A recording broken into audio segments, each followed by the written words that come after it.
പ്രിയപ്പെട്ട പ്രേക്ഷകരെ, തൊഴിലുറപ്പ് പദ്ധതിയിൽ നിന്ന് ഗാന്ധിയെ വെട്ടി. തൊഴിലുറപ്പ് പദ്ധതിയിൽ നിന്ന് കേന്ദ്ര സർക്കാരിന്റെ വിഹിതം 60% കുറച്ചു. സംസ്ഥാന സർക്കാരുകൾക്ക് 40% വിഹിതം നൽകാനുള്ള അധിക ബാധ്യത നൽകി. അങ്ങനെ ഒട്ടേറെ വിമർശനങ്ങൾ ഉയരുകയാണ്. ഈ വിമർശനങ്ങൾക്കിടയിലും പ്രതിഷേധങ്ങൾക്കിടയിലും തൊഴിലുറപ്പ് പദ്ധതി മാറ്റാനുള്ള വിവാദ ബിൽ ഇന്ന് പാർലമെന്റിൽ അവതരിപ്പിക്കാൻ കേന്ദ്ര സർക്കാർ തയ്യാറെടുക്കുന്നു. മഹാത്മാഗാന്ധിയുടെ പേരടക്കം വെട്ടിയുള്ള മാറ്റത്തെ ശക്തമായി എതിർക്കാനാണ് പ്രതിപക്ഷത്തിന്റെ നീക്കം. പാർലമെന്റ് കവാടത്തിൽ ഇന്നിപ്പോൾ ധർണ നടക്കും. RSSന്റെ ഹീന അജണ്ടയാണ് കേന്ദ്രത്തിന്റെ നീക്കത്തിന് പിന്നിലെന്ന് NK പ്രേമചന്ദ്രൻ MP പറഞ്ഞു. കേന്ദ്രം പിന്മാറാൻ തയ്യാറായില്ലെങ്കിൽ വലിയ പ്രക്ഷോഭമുണ്ടാകുമെന്ന് അഖിലേന്ത്യാ കിസാൻ സഭാ നേതാവ് P കൃഷ്ണപ്രസാദും പറഞ്ഞു. തൊഴിലുറപ്പ് പദ്ധതിയെ പൂർണ്ണമായും ഒഴിവാക്കാനുള്ള നീക്കമെന്ന നിലപാടിലാണ് കേരളം. പ്രതികരണങ്ങൾ ആദ്യം.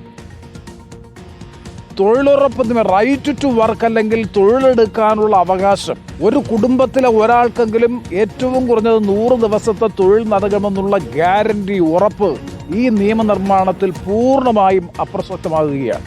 അതാണ് ഞാൻ 2005 മഹാത്മാഗാന്ധി ഗ്രാമീണ തൊഴിലുറപ്പ് നയത്തിന്റെ സത്തയ്ക്കും സ്പിരിറ്റിനും 100% ഘടകവിരുദ്ധമായിട്ടുള്ള ഒരു നിയമനിർമ്മാണത്തിനാണ് കേന്ദ്ര ഗവൺമെന്റ് ഇപ്പോൾ പുതിയ ബില്ല് അവതരിപ്പിച്ചിട്ടുള്ളത്. മഹാത്മാഗാന്ധിയുടെ നാമധേയത്തിൽ പ്രഖ്യാപിക്കപ്പെട്ട ഒരു പദ്ധതി, രാഷ്ട്രപിതാവായ മഹാത്മാഗാന്ധിയുടെ പേര് പദ്ധതിയുടെ നാമകരണത്തിൽ നിന്ന് എടുത്തു മാറ്റുക എന്ന് പറഞ്ഞാൽ രാഷ്ട്രപിതാവിനെ അവഹേളിക്കുന്നതിന് തുല്യമല്ലേ? ദരിദ്രനാരായണനായിട്ടുള്ള ഗ്രാമീണ തൊഴിലാളിയെ, ഗ്രാമങ്ങളിലെ ആത്മഹത്യ ചെയ്യാൻ നിർബന്ധിക്കപ്പെടുന്ന കൃഷിക്കാരനെ, അവനുള്ളൊരു അവകാശം, അവൻ ചോദിച്ചാൽ അവന് 100 ദിവസം തൊഴിൽ കൊടുക്കണമെന്നുള്ള അവൻ്റെ അവകാശം നിഷേധിക്കുകയാണ്. ഇതൊരു കാരണവശാലും അംഗീകരിക്കാൻ കഴിയില്ല. അതുകൊണ്ട് വലിയ ശക്തമായ വിധത്തിൽ ഈ സർക്കാരിനോട് നമ്മൾ ആവശ്യപ്പെടുകയാണ്. നരേന്ദ്രമോദിയോട്, പ്രധാനമന്ത്രിയോട് ആവശ്യപ്പെടുകയാണ്, നിങ്ങളത് പിൻവലിക്കണം. നിങ്ങളത് പിൻവലിക്കാൻ തയ്യാറല്ലെങ്കിൽ അത് നിങ്ങളുടെ ഭരണത്തിൻ്റെ അവസാനമാകുന്ന വിധത്തിലുള്ള ഒരു പ്രക്ഷോഭമായി മാറാൻ വേണ്ടി പോവുകയാണ്. വലിയ പ്രക്ഷോഭം വരാനുള്ള ദിവസങ്ങളിൽ ഗ്രാമീണ മേഖലയിലെ തൊഴിലാളികളും കർഷകരും ഒരുമിച്ച് ഉയർത്തിക്കൊണ്ടുവരും.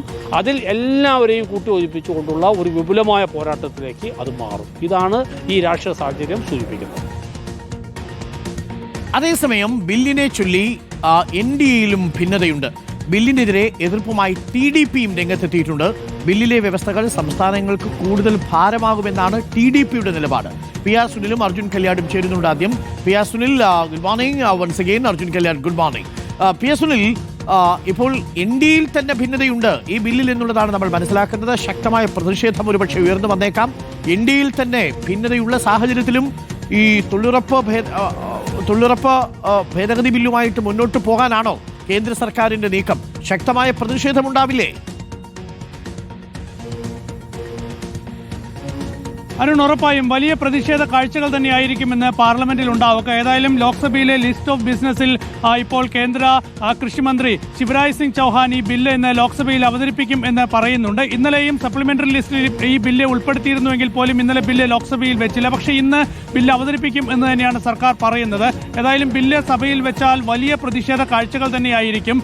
ഇപ്പോൾ ഏതാണ്ട് എല്ലാ പാർട്ടികളും, പ്രതിപക്ഷ നിലയിലെ ഏതാണ്ട് എല്ലാ പാർട്ടികളും ഈ വിഷയത്തിൽ ശക്തമായ പ്രതിഷേധം രേഖപ്പെടുത്തിയിട്ടുണ്ട്. സമാജ്വാദി പാർട്ടി ഉൾപ്പെടെയുള്ള പാർട്ടികൾ. അതിനിടയിലാണ് NDA സഖ്യത്തിൽ തന്നെ ഈ ബില്ലിനെതിരെ ഇപ്പോൾ വിമർശനങ്ങൾ ഉയർന്നു വരുന്നത്. കാരണം ഈ ബില്ല് നടപ്പാകുമ്പോൾ, ഈ ബില്ല് നിയമമാകുമ്പോൾ അത് സംസ്ഥാനങ്ങൾക്ക് മേലുള്ള അധിക സാമ്പത്തിക ഭാരമാകും എന്നാണ് TDP ചൂണ്ടിക്കാണിച്ചിരിക്കുന്നത്. NDAയിലെ ഏറ്റവും പ്രധാനപ്പെട്ട സഖ്യകക്ഷിയാണ് TDP. പക്ഷേ TDP ബില്ലിനെ പിന്തുണയ്ക്കും എന്ന് പറയുന്നുണ്ട്. ബില്ലിനെ പിന്തുണയ്ക്കുമ്പോൾ തന്നെ ഈ വലിയ ആശങ്ക TDP മുന്നോട്ട് വയ്ക്കുന്നുണ്ട്. അങ്ങനെ NDA സഖ്യകക്ഷികളിൽ തന്നെ പല പാർട്ടികൾക്കും ഈ ബില്ലിന്റെ കാര്യത്തിൽ വലിയ അസ്വസ്ഥതകളുണ്ട്.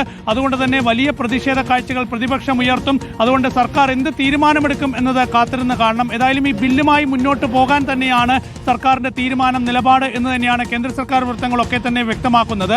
അങ്ങനെ സർക്കാർ മുന്നോട്ട് പോകുമ്പോൾ തീർച്ചയായും അതിനെ പ്രതിരോധിക്കാനുള്ള വലിയ നീക്കങ്ങൾ പ്രതിപക്ഷത്തിന്റെ ഭാഗത്തു നിന്ന് ഉണ്ടാകും. ഏതായാലും മഹാത്മാഗാന്ധി ഗ്രാമീണ തൊഴിലുറപ്പ് പദ്ധതി 2005 കൊണ്ടുവരുമ്പോൾ അത് ഗ്രാമീണ മേഖലകളിലെ സാധാരണ ജനങ്ങൾക്ക് വലിയ താങ്ങും തണലുമാവുക എന്ന ഒരു ഉദ്ദേശം കൂടി, ലക്ഷ്യം കൂടി അതിനുണ്ടായിരുന്നു.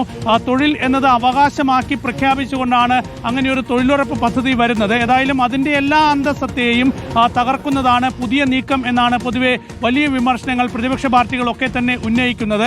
ഏതായാലും SARന് ശേഷം ഒരുപക്ഷെ ഈ ബില്ലുമായി കേന്ദ്ര സർക്കാർ മുന്നോട്ട് പോവുകയാണെങ്കിൽ മറ്റൊരു വലിയ ദേശീയ പ്രക്ഷോഭത്തിന് വഴി തുറക്കുന്നത് കൂടിയായിരിക്കും കേന്ദ്ര സർക്കാരിന്റെ ഈ ജി എന്ന പേരിടുന്ന ഈ ബില്ല്. ഏതായാലും ഗാന്ധിജിയുടെ പേരെ വെട്ടിമാറ്റിക്കൊണ്ട് ഇങ്ങനെയൊരു നീക്കം നടത്തുന്നത് മഹാത്മാഗാന്ധിയോടുള്ള അനാദരവാണ് എന്നുകൂടി ഇപ്പോൾ പ്രതിപക്ഷ പാർട്ടികൾ ചൂണ്ടിക്കാണിക്കുന്നുണ്ട്. അപ്പോൾ ആ നിലയിലൊക്കെ തന്നെ വലിയ പ്രതിഷേധ കാഴ്ചകൾ ഇന്ന് പാർലമെന്റിൽ കാണാൻ പോവുകയാണ്. രാവിലെ ചോദ്യോത്തരവേളയായിരിക്കും ലോക്സഭയിൽ ആദ്യം നടക്കുക, അതിനുശേഷം ശൂന്യവേളയായിരിക്കും, അതിനുശേഷമായിരിക്കും ഒരുപക്ഷെ ഈ ബില്ല് കേന്ദ്ര കൃഷിമന്ത്രി ലോക്സഭയിൽ വെക്കാൻ ശ്രമിക്കുക.